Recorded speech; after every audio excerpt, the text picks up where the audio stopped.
Good day, everyone. This is Pastor Jasper from Biblical Manhood.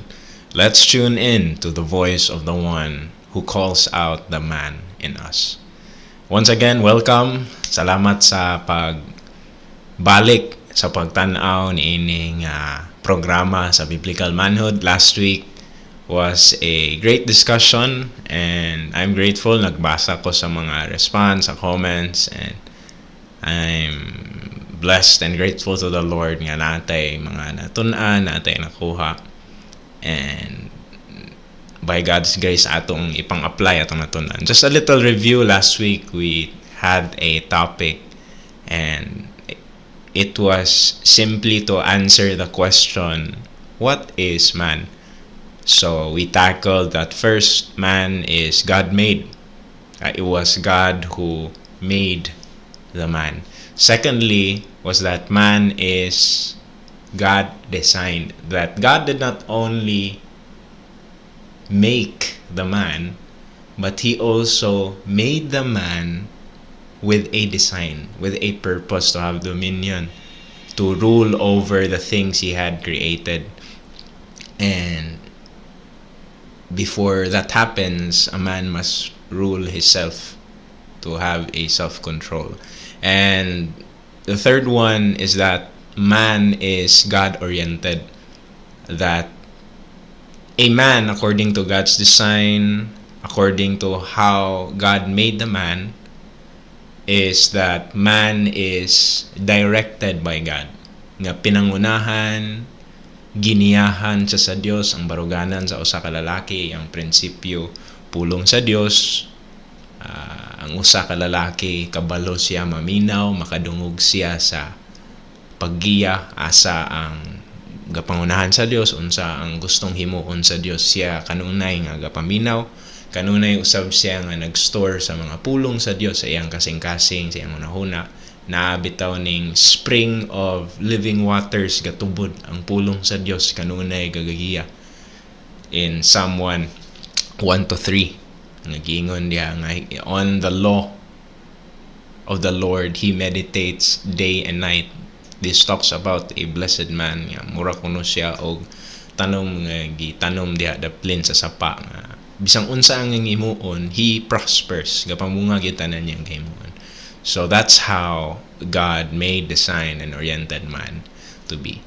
So this time sa atong second episode, it will be different. Instead of focusing on the sermon type kind of way of sharing the word, as I was meditating, I believe the Lord impressed in me to share my personal testimony asa ko nagikan o unsa ang gahom sa Dios, unsa iyang gibuhat sa akong kinabuhi nganong na-pastor ko karon. Because for all of you out there, naayuban na kaila sa ako, naayuban wala. Ako nagdako ko diri sa church because my parents, akong papa ug mama, dugay sila nakaanak. First 6 years of their marriage, wala gid sila anak. And I remembered nga, according sa stories, no, nga si mama gyampuan sa intercessory team diri sa Blessed Hope Church led by Pastor Amila. And because of that, i-open ni Lord ang womb, nakaanak sila. First ang anak akong kuya. Pag-anak sa akong kuya, napagay siya kauban nga tumor. And I don't know what the interpretation of that is, but for me, it's just my own, okay? It was the curse of barrenness, and God removed it. God opened the womb of my mother by His grace, and then ako ang ikaduha nga anak. And then it all started there. And nagdako ko sa church, and when I was 13, I first entered and committed myself sa ministry. 13 years old. Wala ko kasabot unsa ang salvation, unsa nang kaluwasan. Pero what I knew was kabalo ko mag piano. Kaya ako uncle naman sa music school, ipaskwila mi sa akong papa. Basic lang good nga tukar-tukar, and what I had in my heart was, Lord, kabalo ko o mo ni akong nahibawan keyboard, so I will commit this to you, mag-serve ko sa imo. And then now I am 26. Fast forward, daghan kay gihimo ang Dios. Wala akong naghuna-huna nga mahimong pastor, wala akong naghuna-huna nga mahimong leader or anything. In fact, I was totally quite different from who I am now back then. So there is this person in the Bible. Remember last time nagstorya ta and I shared to you all that there is this one person in the Bible I was studying when I was invited to host this program. And that person is Judah. Judah, the son of Jacob. So there are 12 tribes of Israel, and one of that is Judah. And in relation to my personal testimony, ako siyang i-relate po sa kinabuhi ni Judah. Kay si Jesus ang atohang Dios ug manluluwas nagikan sa tribo sa Judah. Now Jesus was not only a king, he was not only a prophet, but he was and still is a priest. So Jesus is king, Jesus is prophet, Jesus is priest. Now the priesthood lineage came from the tribe of Levi, but how come nga si Jesus atong Dios manluluwas nagikan sa tribo sa Judah? And maybe we can try to answer that along the way, and studyhan po nato tong Bible because it's interesting, and it's always better to know more and to know better about the Lord. So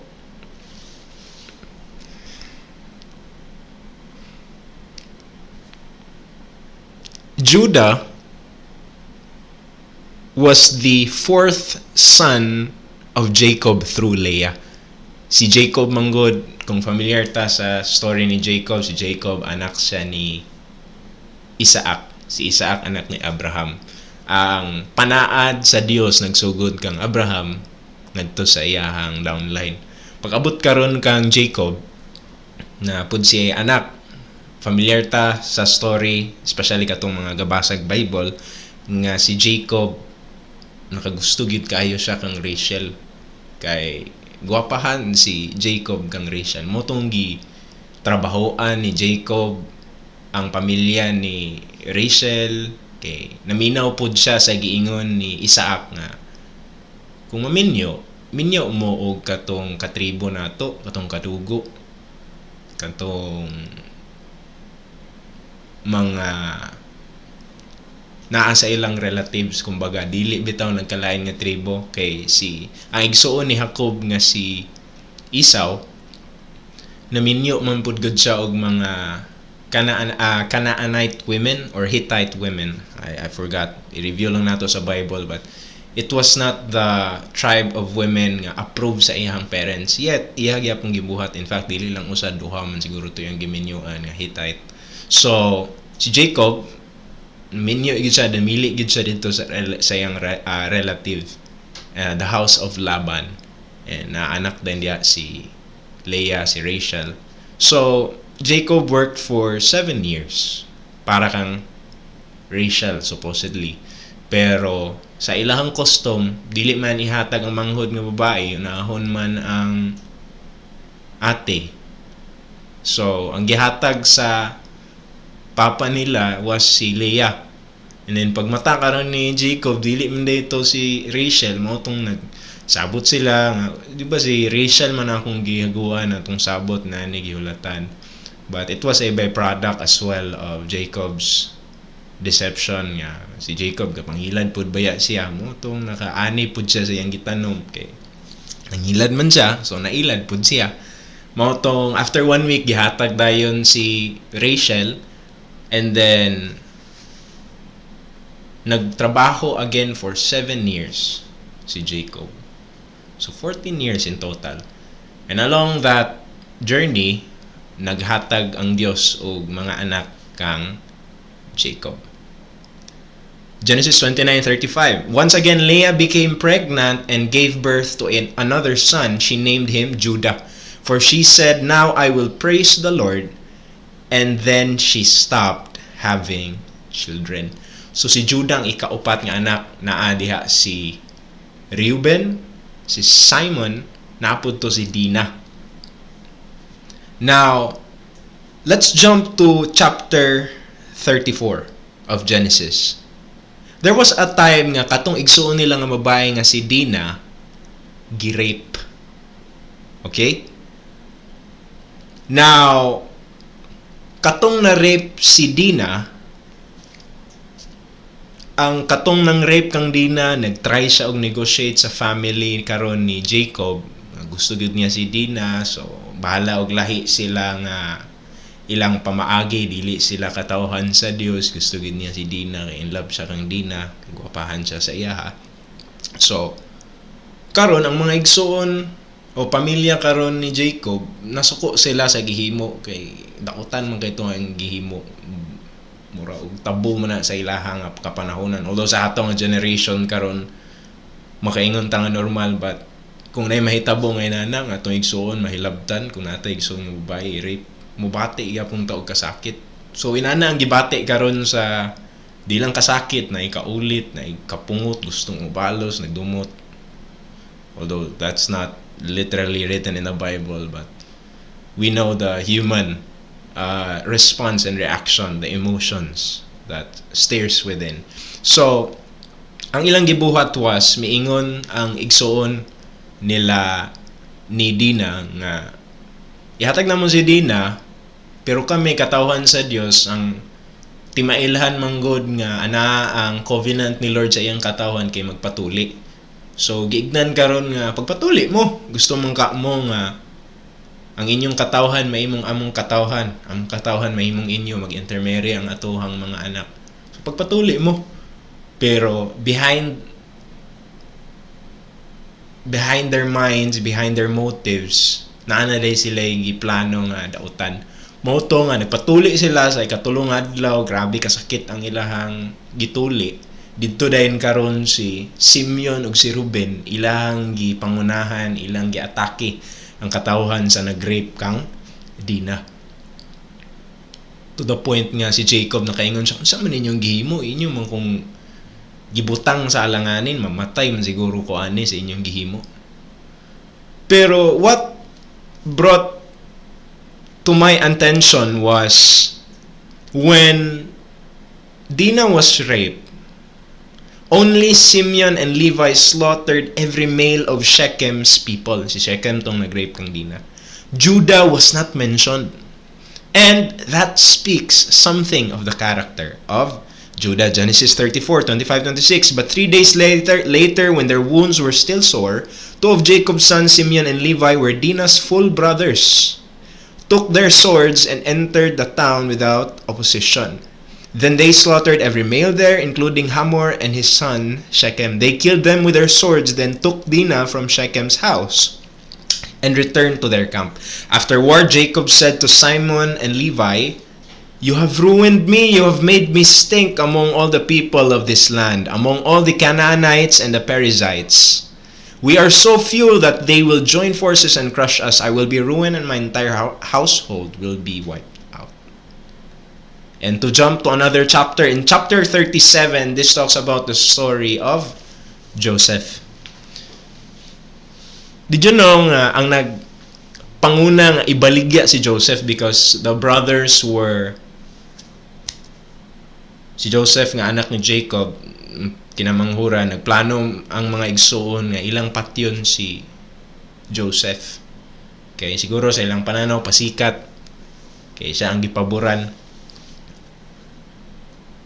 Mauning sa pagkadungog niya sa plano nga patyon ng manghod. So Genesis 37:26-27, Judah said to his brothers, "What will we gain by killing our brother? We'd have to cover up the crime. Instead of hurting him, let's sell him to those Ishmaelite traders. After all, he's our brother, our own flesh and blood." And his brothers agreed. So si Judah di ay ang nag-initiate nga si Joseph ibaligya yang igsuon, iyang gibaligya. And in Genesis chapter 38, the chapter next to 37, the story of Joseph, makita din nato nga Judah and Tamar, the story of Judah. And maybe makapangutana ta ba nga ano man story man ni Joseph nga nung gi-insert man ang story ni Judah. But taas ang explanation, but for short, it was not really a story about Joseph, but a story of God's faithfulness to His people, how He kept His promises even from generations after Abraham, because of the covenant He made with His people. So, in Genesis chapter 38 verse 1, the first verse, Judah left home to live out the life he desired for himself. Inani po ang kinaiya ni Judah during this time. About this time, Judah left home and moved to Adullam, where he stayed with a man named Hira. So makita na to nga, wala lang gibaligya ni Judah ang iyahang igsuon, gibiya siya ato nga time sa iyahang pamilya diya aniya kay magpuyo siya sa kinabuhi nga iyahang gusto. In fact, si Judah nagkigminyo siya og Canaanite. Katubi taong giingon siyang forefather nga dili mo magminyo og Canaanite. In Genesis 38:2, there he saw a Canaanite woman, the daughter of Shua, and he married her when he slept with her.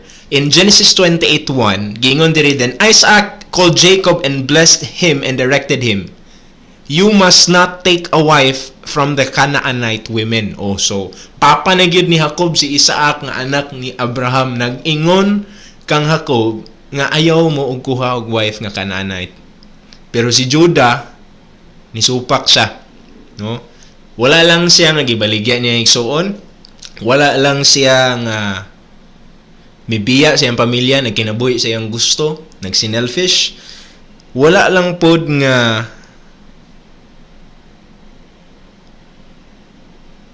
nakigminyo siya o babae nga dili approve sa iyang ginikanan. So makita na to diha karon ang kinaiya niya, kay nagpalit pod siya og prostitute or kaning nakigdulog siya og prostitute. Nagtuo siya nga prostitute to pero dili di ay anak dayto asawa dayto sa iyang anak nga namatay. Kay si Judah manggod na siya anak. Ang first one gipatay, ang gingon sa Bible namatay siya tungod kidautan kayo, gipatay sa Ginoo. Ikaduha, siya untang mo redeem sa iyang magulang. Minyoan ang babae which is Tamar, namatay gyapon siya kay kamulo sila og nag-sex. Ang iyahang semen iyang gipawisik sa ground kay dili niya gusto nga maburos si Tamar nga i-redeem niya ang iyang brother. Motong nakita ni Lord dautan kay ni nga butang, patay gyapon ang second nga anak ni Judah. Din karon naa si Sheila, katulo nga anak ni Judah, imbis unta nga iyahang gisaad kang Tamar nga iyahang ihatag para motubos karon sa iyahang duha ka anak nga namatay, wala man niya na tumana. Mautong si Tamar, pretend siya nga prostitute siya, cover siya sa iyang self, abot pod karon si Judah to o siya og prostitute, gihatag to niya yung mga gamit, yung signet ring, yung staff, kanding, sa to yung gihatag para lang magpakigsaad ba nga bayran niya ang katong price sa prostitute. Mautong cut the long story short, naburusan gyud ni Judah si Tamar. That speaks of his character.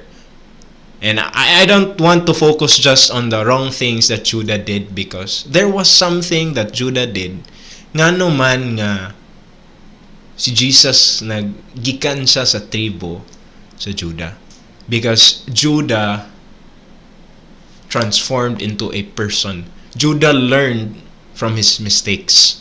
Okay? Nahisgutan naman nato tong mga gipangbuhat ni Judah nga daotan. But if we go further to the next chapters of Genesis, makita nato sa Genesis chapter 43 nga si Judah ang person nga gi-convince niya iyang father si Jacob nga siya ang nagpasalig sa kinabuhi ni Benjamin. Because the time karon nga si Judah, the time karon nga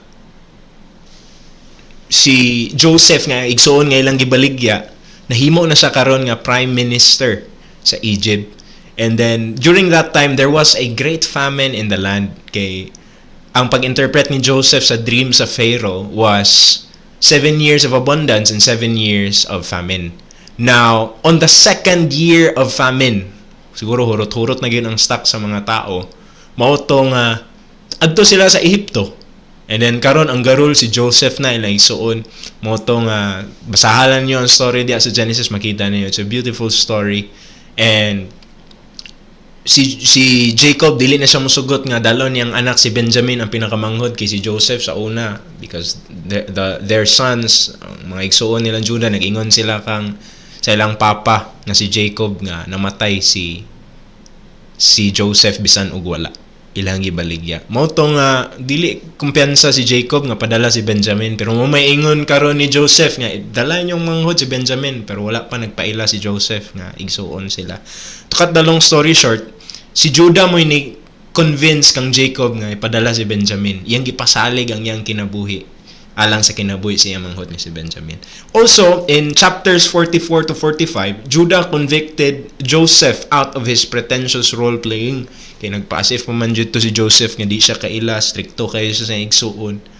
Pero gistorya dayon karon ni Judah ang unsay nahitabo sa iyang family, katong sa iyang igsuon nga ilang gibaligya, and then karon nganong hugot kayo sila mahitungod kang Benjamin. In verses 32 to 34, "My Lord, I guaranteed to my father that I would take care of the boy." Si Benjamin ang isugutan diri. "I told him, if I don't bring him back to you, I will bear the blame forever. So please, my Lord, let me stay here as a slave instead of the boy, and let the boy return with his brothers. For how can I return to my father if the boy is not with me? I could not bear to see the anguish this would cause my father." So makita na to karon ang change of character ni Judah. From the person nga gibaligya ang iyang igsuon, nga gibiyaan niya ang pamilya to live his own life, karon he vouched for his brother. He stood up responsible for his family in front of the prime minister, which is his brother. And wala pa man niya naibawan nga igsuon, but makita nato ang change karon sa character ni Judah. Naa siya character development nga nahitabo within that period of years. Kay si Joseph nabaligya siya at the age of 17. Karon nahimo siyang prime minister around 30. So a lot happened during that gap, which I believe God made something. Remember what man is? Man is God made. When we say made, it is an accomplishment of God. Man is an accomplishment of God, and Judah was one of the man of God. Yung nga gi-accomplish ni Lord sa kinabuhi, gi-change niya ang character. So in return, si Judah nakadawat siya og blessing from his father Jacob. Tung papatay na si Jacob, 17 years po si Jacob nagpuyo dito sa Egypt, namalhin sila. So in Genesis 49, 8 to 12, "Judah, your brothers will praise you. You will grasp your enemies by the neck. All your relatives will bow before you. Judah, my son, is a young lion that has finished eating its prey. Like a lion, he crouches and lies down. Like a lioness, who dares to rouse him?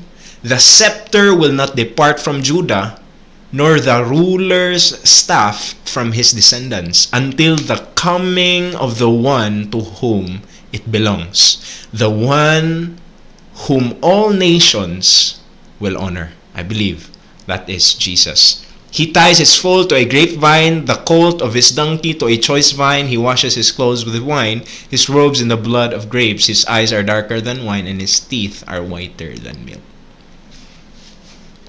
Grabe nga blessing ang nadawat niya sa iyahang father. And tinuod man nga honor ni Lord ang blessing ni Jacob kang Judah.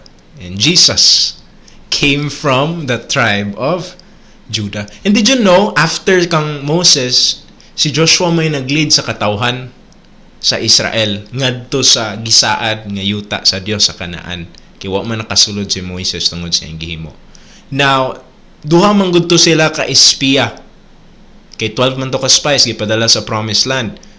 Naay duha ka espiya nga positive ang ilang outlook, which they believe the promise of the Lord. And that was Joshua and Caleb. Did you know Caleb? Caleb came from the tribe of Judah. Numbers 13:6, Judah, Caleb, son of Jephunneh, from the tribe of Judah. And there came a time nga gibahin-bahin na nila karon ang yuta, kay sa panahon ni Moises tulo ra man ka tribo ang natagaan og bahin sa yuta sa gisaan ni Lord. So karon sa time ni Joshua, siya ang nagbahin-bahin sa uban tribo. Pag-abot karon dako kayo ang yuta sa Judah nga naka-benefit pa ang uban. Joshua 19:9, their allocation of the land came from part of what had been given to Judah because Judah's territory was too large for them. So the tribe of Simeon received an allocation within the territory of Judah. Caleb was a descendant of Judah, and the Lord honored that. Faithful kaayo si Lord. And there's so much more nga gihimo ni Lord sa tribe sa Judah. Judges 1:1-4. After the death of Joshua, the Israelites asked the Lord, which tribe should go first to attack the Canaanites? The Lord answered, Judah, for I have given them victory over the land. Diba? And did you know, pag-abot na to karon sa Ruth, na atas Genesis ngayon, pag-abot karon sa Ruth, si Boaz nga nahimong bana ni Ruth, Boaz was a descendant of Perez, which is the son of Judah and Tamar. Twins man to, and there was Perez. Karon descendant ni Perez was Boaz. And did you know who Boaz was? Boaz was the great-grandfather of David. Lineage gihapon ni karon ni Jesus. This is the genealogical record of their ancestors. Perez was the father of Hezron. Hezron was the father of Ram. Ram was the father of Aminadab. Aminadab was the father of Nashon. Nashon was the father of Salmon. Salmon was the father of Boaz. Boaz was the father of Obed. Obed was the father of Jesse. Jesse was the father of David. When the kingdom was divided, karon pag-abot kang Solomon after sa iya, the tribe of Judah remained loyal to the throne and to the Lord. And in fact, sa akong Bible reading ganina,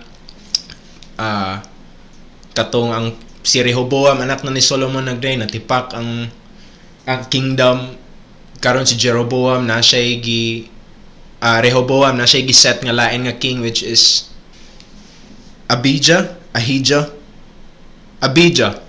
And then from the tribe of Judah, and he still remained loyal to the throne.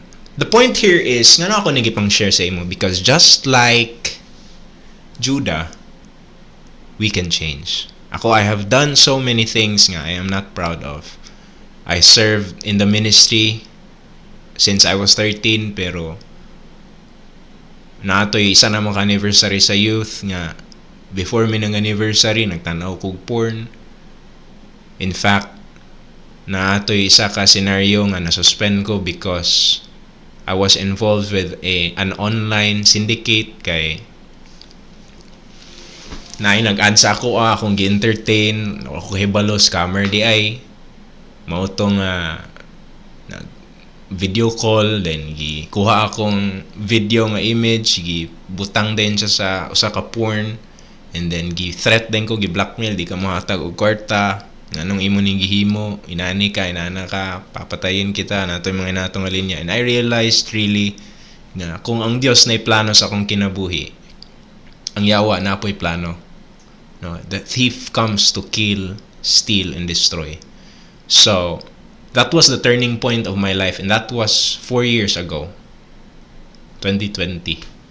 And since then, God has worked amazingly in my life. God has been faithful. And I myself am blessed and favored and graced by the Lord to steward such responsibilities He has entrusted to me. Just like Judah, makarelate ko sa iya kay natupod ko sa una, I had my character nga dili gid siya makaglorify kang Lord. But God changed me. And so, brothers, fathers, and sons, this is my encouragement to you that we can change. 2 Corinthians 5:17-21. Therefore, if anyone is in Christ, he is a new creation. The old has passed away, behold, the new has come. We can change. Our old self is now crucified with Christ. It is no longer we who live, but Christ who lives in us. So, if change was possible for me, then change is possible for you. God can change you and me. We can change not by our own ability, but by God's ability. Man is God's accomplishment. So let God accomplish His work in you and in me. I am sure of this, that He who began a good work in you will bring it to completion at the day of Jesus Christ. This is Pastor Jasper from Biblical Manhood. Let's tune in to the voice of the one who calls out the man in us. Shalom.